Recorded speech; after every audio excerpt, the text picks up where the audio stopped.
all started at the age of 17 when I bought my first truck, a 1978 F-250, which I still own today. I started working in the oil field at an early age when equipment was always bigger. I think that's what started my passion to want the biggest truck around, and I pretty much succeeded in my area. In my early 20s, I became friends with the owner of the Magnum Force pulling truck, which introduced me to engines, horsepower, and competing in front of a crowd. Using military truck parts was a game changer for this industry. I didn't want to ruin my truck as a daily driver, so a 1983 Ranger became my target. I thought the small body size would look larger and bigger on a set of tires. Remember, at this point, monster truck wasn't even a phrase that we know today. In the search for bigger tires, I have to sincerely thank Millersburg Tire Company for suggesting 66-inch Terra tires, and they helped me get my hands on a set of 4, which I believe was the start of the iconic monster truck look. Through this chain of events, the Lone Ranger was built. It went through an evolution of 73-inch tall tires, planetary axles. During the same time period, I'd like to mention it was when I met Mike Bauer. He told me I inspired him to build his first monster truck, and the rest, as you all know, is history. My next build was the Nightmare 2. Unfortunately, during this time, my lifelong friend Jerry Richmond lost Maximum Overkill, owned by Marty Garza, to a devastating garage fire. Out of the embers, great friendship was solidified. Jerry and Marty started Extreme Overkill as I finished my project.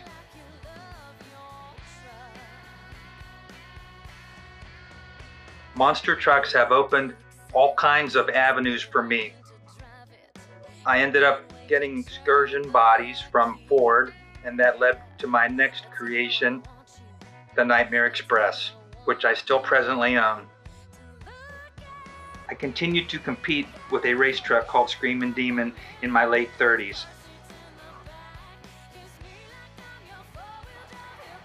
At age 40, I got married and decided to put some roots down and leave the gypsy lifestyle behind.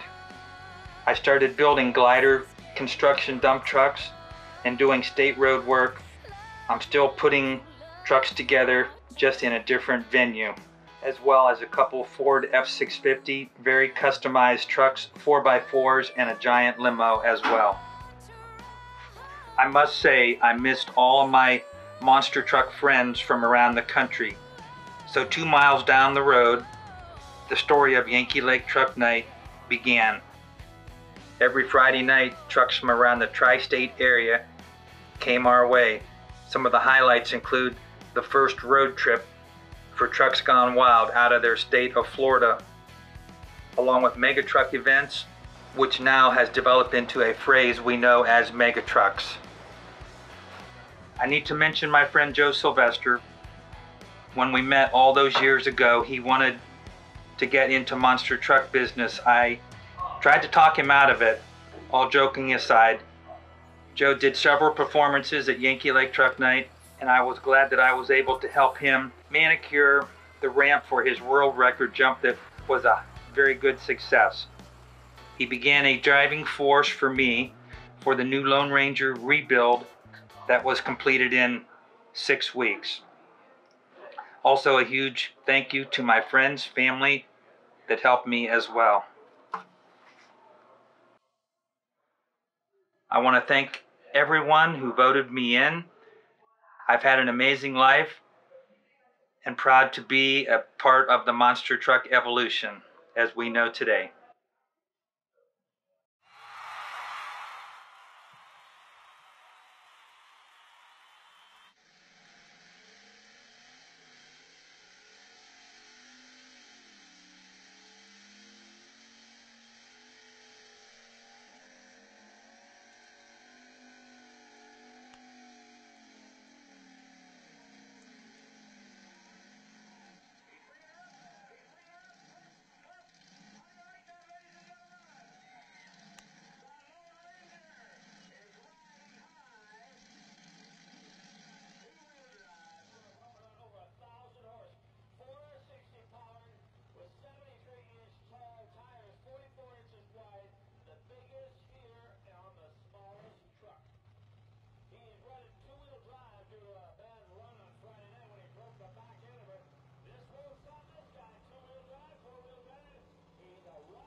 This is round 2 of the Monster Trucks. The Lone Ranger, Gary Bauer, Vienna, Ohio. First car out for round 2. It's a 1985 Ford short bed Ranger with a blown 460 Ford motor that he's been nursing so far this evening. Yes, indeed he has. And here he comes around the dirt, heads for the cars. They've been flattened now from one complete round. The Lone Ranger heading for car number 1. Hits it evenly, no problems. Gets a little sideways in midair, but comes all the way over. Does not hesitate or stop. Slowing down now. That's going to cost him time. As he eases it into gear, he's still nursing that motor. Yeah, he's going to have to put the pedal to the metal on this machine if he hopes to make it to the finals. The Lone Ranger across the finish line. Coasts across, looking back at it. A good launch off the line, a little bit sideways in midair. Well, when one of these things flips over, it's a 6 on the Richter scale.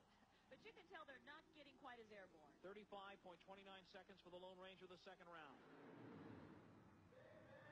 And now, ladies and gentlemen, an extra added attraction. The Lone Ranger. Now, that is pronounced Lone, but it is spelled L-O-N. We were calling it Lone Ranger earlier. It is the Lone Ranger of Gary Bauer. Has decided to give this crowd here at the Omaha Civic Auditorium a treat. He is going to go through the mud bog. Look at those tires, $2,500 a piece. Now, keep in mind, he has got a real powerful motor under that hood, but it's not designed to pass the RPMs that our drag trucks are. It's designed to go over cars and crush cars. And here he goes, into the mud. The Lone Ranger, thinking it's going to be embarrassing if he doesn't, but he does. The Lone Ranger, he throws our flagman off the track. He jumps for his life, and he makes it through, and the crowd is giving him a standing ovation. Look at this. The Lone Ranger, the crowd loves him.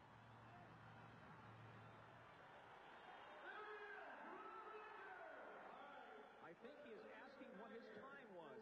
We've not got it yet here in the broadcast booth.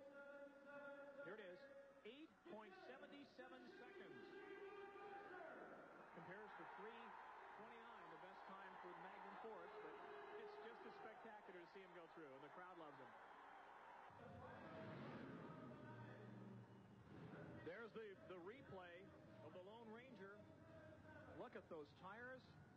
$10,000 worth of tires, $2,500 a piece, throwing up the giant rooster tails of mud. Rocking and rolling through it all the way. $100,000.